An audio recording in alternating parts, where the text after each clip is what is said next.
Hello everyone, আমি দিশা। শ্রাবণ মাসে কোনো সোমবারে আমরা বাইরে জল ঢালতে যেতে পারি, তাই হঠাৎ করে রবিবার রাত্রে আমরা ঠিক করি যে আমরা ভগবানগোলা যাব। সেই মতন রাত্রি 12:30টার দিকে আমরা বেরিয়ে পড়ি। আমরা প্রথমে চলে যাই গঙ্গায় স্নান করতে, তারপর চলে গেছিলাম আমাদের ফুলতলায়, সেখানে কিছুক্ষণ দাঁড়িয়েছিলাম। তারপর সবাই মিলে একসাথে হয়ে আমরা হাঁটতে শুরু করেছিলাম। টানা 2 ঘন্টা হাঁটার পর এত পরিমাণে বৃষ্টি শুরু হয়ে গেছিল বলে আমরা একটা জায়গায় দাঁড়িয়েছিলাম। কিছুক্ষণ সেখানে দাঁড়িয়ে একটু যে বৃষ্টিটা কমেছিল আমরা বেরিয়েছিলাম, কিন্তু অর্ধেক রাস্তা তো আমরা ভিজে ভিজেই গেছি, কারণ সব জায়গায় তো দাঁড়ানো সম্ভব না। এর আগে কোনোবারই আমরা হেঁটে হেঁটে বাইরে জল ঢালতে যাইনি, সে কারণে একটু কষ্টই হচ্ছিল।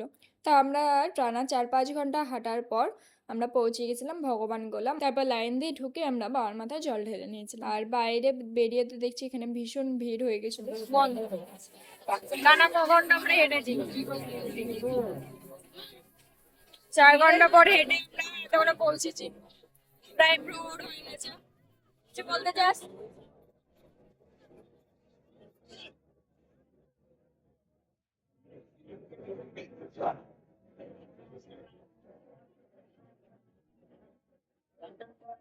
সেখান থেকে কিছু খাওয়া দাওয়া করে আমরা চলে এসেছিলাম স্টেশনে।